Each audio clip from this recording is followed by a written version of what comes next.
Welcome back. If you're just tuning in, you're watching The Buzz Monday's edition.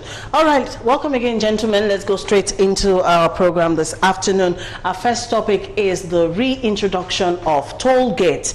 Last week, Wednesday, the federal government made an announcement of a plan for the return of toll gates on federal highways. And of course, this announcement has been met with mixed reactions by a cross-section of Nigerians. Well, we all know the state of our roads, especially with the rains upon us right now. Everywhere across the country, the roads are terrible. And this is one of the excuses, brought forward by the federal government because they need money, for road maintenance exercises. All right, gentlemen, we're going to be looking at this. Well, first, let's go and look at this clip and also look at some of the reactions on the streets. We'll be right back after this clip. It's been 15 years since 31 toll plazas across the country were dismantled by the then federal government under the administration of former President Olusegun Obasanjo. His argument was that the 63 million naira accrued daily from tolling was insignificant in the larger scheme of things and contributed very little to the nation's fiscal budget, hence the removal. According to the Minister of Works and Housing, Babatunde Fashola, who made the announcement during the federal executive meeting on Wednesday, said, and I quote, "There is no law that stops the government from having toll gates on federal roads," end of quote. His argument was that the idea would bring about infrastructural development. According to this economist, if the toll gates didn't serve its purpose then, how can Nigerians trust the government now? Bulk of the transportation of goods and services in Nigeria is done via our roads. And one thing that Nigerians always do is the main to know that there is a cost implication being input by the government. They times two that.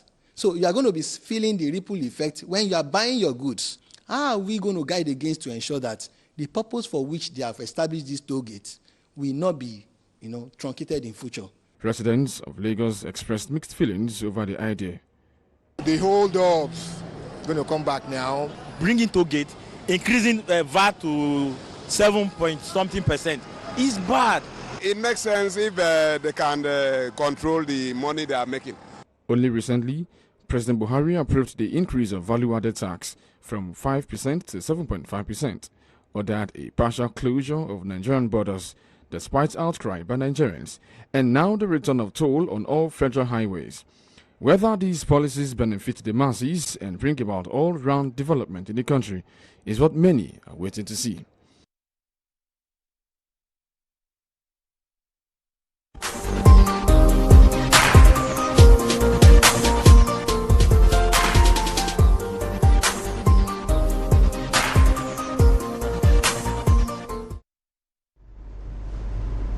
All right, welcome back from that. All right, gentlemen, due to a poor maintenance culture and even outright abandonment, of the federal highway by the government, this is where we are. All the federal roads are treacherous, even a death trap if we're to come down to it. Now, collecting tolls on federal roads now, does this offer any practical solution to the problem on ground? We'll start with you, Akobo. Well, it seems that the Buhari administration is running out of ideas on how to generate money for critical infrastructure. Because we all know that there are only three legs to what the government is put in place. Shelter, food, and security. And under shelter, of course, is good infrastructure that needed to be done. And they have no other job. Basically, that's what they are employed to do. And if you are accepted on two levels, that you cannot provide infrastructure, or that the ones that are not adequate are to be taxed, which is what the toll is, then we are in deep trouble more than we assume. Some of us have had the opportunity to travel all over the world, and we do know that roads that are tolled are basically for the maintenance of the road. But for you to toll a road in Nigeria that is beyond a gully. Exactly. So most of them have collapsed technically. Not only that, you have to provide alternative routes for people who don't want to pay the toll. And that's what they call a toll road. Because Ibadan was originally a toll road, as well as a way bridge road. That means the way around 1977-78, You cannot go to the Lagos mainland with a particular beyond a particular way load. Yes. What is now called the 7-Up is where they had the way bridge. You have to go over there. They check you. They have to drop things that are not restricted. You can go. So the roads have not been maintained. And the day I heard it, I just know this is the acceptance by this government that they have failed as far as the economy is concerned. And run out of brilliant ideas, as it were. All right, Chief Officer, what say you? Of course, when I heard it, like I always said, I was shocked. Like I said, this government is, when you give someone the benefit of the doubt, more often than not, it tends to take those benefit of the doubt that you are giving to the person with levity. I think President Muhammad Buhari's government has enjoyed so much from Nigerians. Nigerians have given in terms of goodwill, allowing him to do those things that he said he's going to do to benefit the larger Nigerians. You see, this is the only government. I have never seen any government in this country that has introduced one form of tax or the other that there has no protest, either from the labor or from the civil society organizations and the rest of it. This is the only government that has enjoyed all of those things. This is the only government. This is the only government that has promised 30,000 naira minimum wage that has not been paid, and the labor has kept quiet. This is the only government that has promised the ASU that the education will be funded, that has not done it, that ASU nothing has happened. This is the only government that has increased VAT. This is the only government that has also increased pump price from 86 naira to 145. Nothing has happened. And this is the only government that is also planning to tow Nigerian roads, all right? And nobody is talking about it. And like I keep saying, Mr. President should know that everybody has an elastic limit. Nigerians also have elastic limit. If he's taking off for a ride, someday those things will go around. I don't see any reason. If the government of Buhari is borrowing every day, every year. If you've seen the budget for 2020, about 10 point something trillion naira. I learned that Mr. President is about borrowing $250 million to fund that budget. Now you are still taxing us, taxing Nigerians. Now you have closed the border. A bag of rice is over 25,000 naira now. A bag of rice, we have not even seen the local ones to buy. So where are these things coming from? Now if you tow the gate, you know that all the areas that they are bringing this food, well, understand there's going to pass through the toll, and they're going to add every single kobo they spend on that too, on whatever they are bringing. Okay, all right, Mr. Sopiton, you are a financial expert, so let's look at this. Isn't this a case of multiple taxation, on the suffering Nigerians, who have to keep enduring, every policy by this government? Like Mr. Ofose pointed out, the increase in VAT from 5% to 7.5%, that is still on the table. We're looking at the closure of the border, which is inflicting more on the poor masses in Nigeria. And now we have this proposition to actually begin to collect tolls on the federal roads. In actual fact, there has been a fundamental hitch, in the sense that when we were growing up, we had what they call PWD, Public Works Department, that was maintaining the roads. Now, recently we had what they called FEMA. The idea of FEMA was to be maintaining the roads on a continuous basis, so that they don't become the way the death trap they have become. Now, if this government wants to raise money for governance, I've always said it's so easy. The legislators, in fact, those in government, generally, they should reduce the humongous pays that they pay themselves. What percentage of Nigerians are in government? And they take more than 80%. So each time you see the budget, you see that it's only some 20-something% that is meant for capital. Every other thing is for consumption. So all these people, if you want money to really benefit the people, then reduce all these humongous salaries, and then there will be enough money to really run the government. It is not right to further impoverish Nigerians because you are now saying that you want to maintain the roads for us. It is not right to talk of VAT.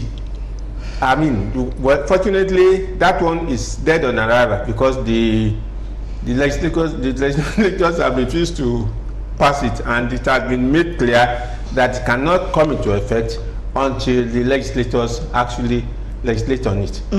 So, the government, like my colleagues have said, seems to have run out of ideas on how to really generate money.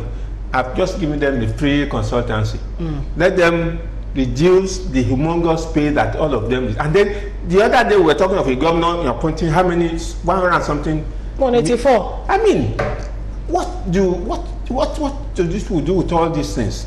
So if you really are interested in making life better for Nigerians, reduce all these outrageous. All right, let me butt in here. While we're talking about running out of brilliant ideas, what would be the best solution, you know, because you and I know that we do need to fix the roads. All the roads are bad. We can't even adopt international model right now. Reduce the salaries that they receive. There's so much money. There was a time they were trying to do the PPP. And then the new government came in and rubbished that idea. Normally, then don't forget a few weeks earlier, they also said that states should hands off federal roads, which to me is the greatest insult that you can get from the government official, because Nigeria is the only country of our size that does not have what they call truncated roads, or what they call freeways. And even because and it's the only country I know that does not have one road linking its commercial capital to its political capital, or a train, as the case may be. But we seem to lack the finesse to plan long term for things that we needed. 3 weeks ago, I was in Ijebu, they're going to Ibadan, and we were still talking about the old road Awolowo built. And you can count the layers, about 6. Yeah, you mentioned that. Because you have to come down from the SUV to count it. Because I wanted to do a story on it before I said, let me forget it. And then you get to a point that you wonder, why does it become so difficult to cut down on overheads? Instead, you try to pass on the bulk to the common man. That to me is the greatest tragedy. Because all over the world, they will always give you an option. Of course. If you land today at Gatwick and you are going to Victoria Station and you want to go by train, you have 2 options. You either take the common option of £2.50, that will take 2 hours, or take the express, that will take £19.20. The choice is yours. When you are going to Chicago, there's the S42 road that you have to pay $7 to cut your journey by 4 hours, or take the long road that will take you must provide an alternative for the people. That's what we are lacking. Okay, all right. Is it maybe the Minister for Works? You remember he was the governor in Lagos, and I would say he has a penchant for building those plazas and the rest of it. And this is the same thing that happened when Mr. Fashola was the governor of Lagos State. You remember when he built that Admiralty plazas, he practically refused to create a comfortable road, an access road that if you don't want to use it until people protested. Of course. Do you understand? And these are the things that we are talking about. Look, if you want to put tax on Nigerians, like I listened on radio this morning on my way to this place, like somebody said, Nigerians are not afraid to pay tax. But when you make environment conducive, they will pay tax.